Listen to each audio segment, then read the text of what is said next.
Hello, I'm Philip Duncan. Thanks very much for joining us for our weather outlook for the rest of this week and the upcoming weekend in the New Zealand and Australia regions. And we've got this rainmaker, a big one in Australia, causing all sorts of flooding. But New Zealand, on the other hand, stuck under this huge belt of high pressure. And we are seeing more rain coming into parts of Queensland and New South Wales. There is a deepening low or a storm over the next few days. Now, New Zealand will get the leftovers of it this weekend, but it's not going to be a huge amount of rain for everyone. It'll be more for sort of the west coast and then some other western areas.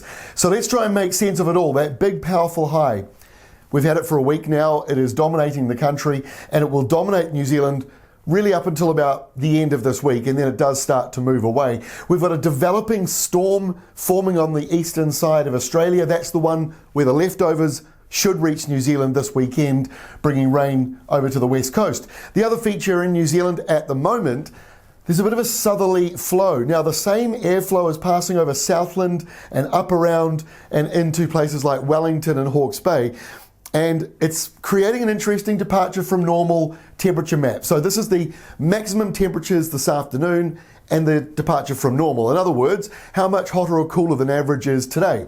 And 18 degrees in Invercargill, 18 degrees in Wellington, 18 degrees in Napier.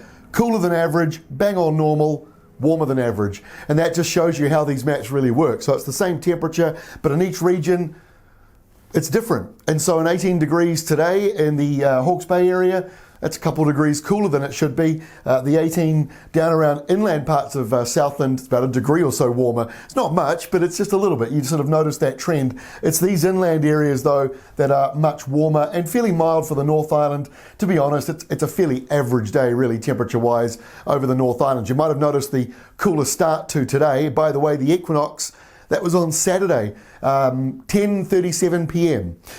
last Saturday. So that means now we're on the winter side of things, or put another way, the next 6 months in the southern hemisphere have the least amount of available sunlight. So we're definitely going into the cooler, darker half of the year. So the high on Tuesday still with us. New low forming in Australia, more heavy rain pushing down. It's going further now towards New South Wales, and a warm northerly wind pushing over Tasmania. By Wednesday, the high that's been dominating our weather finally starts to track just to our south. 1024 hectopascals, that's much weaker than the 1039, 1040 where it was the other day. So it is now weakening. At the same time, that low is like it's taking the energy off it because that one is deepening. Now, most of the rain moves off Australia. So the low deepens, the rain moves out to sea and pushes back into southern areas, areas that have not really been impacted by the heavy rain in the last couple of days. So hopefully it's sort of spreading it out a wee bit more evenly.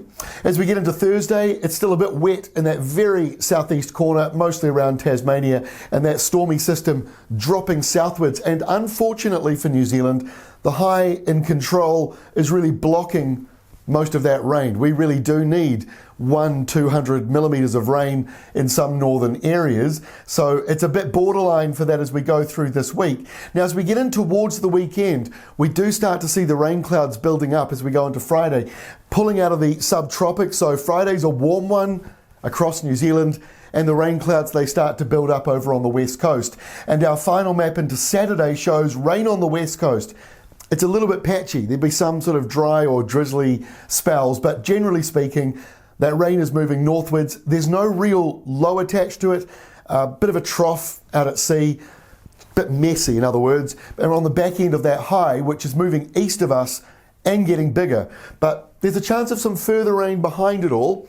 Here is our 7-day rainfall map. This is from right now, Monday, until 7 o'clock next Monday morning. What it shows in the North Island, at the lower end of the colour scale, that blue is only just a shower or two, and the yellow goes from 5 to 10 millimetres, maybe 20 millimetres on Mount Taranaki and the very hilltops there. So the North Island's looking quite dry. The next week in the South Island, similar, looking fairly dry. Maybe a little bit more rain spilling over into some parts of Southland and Otago, but only still in that sort of 5 to 15 millimetre mark. But it's the west coast that's getting up over 100 millimetres over the next 7 days. That is all for me. Don't forget, if you need more information, please go to ruralweather.co.nz or check out the other maps and news stories we've got at Weather Watch. We'll see you again on Tuesday.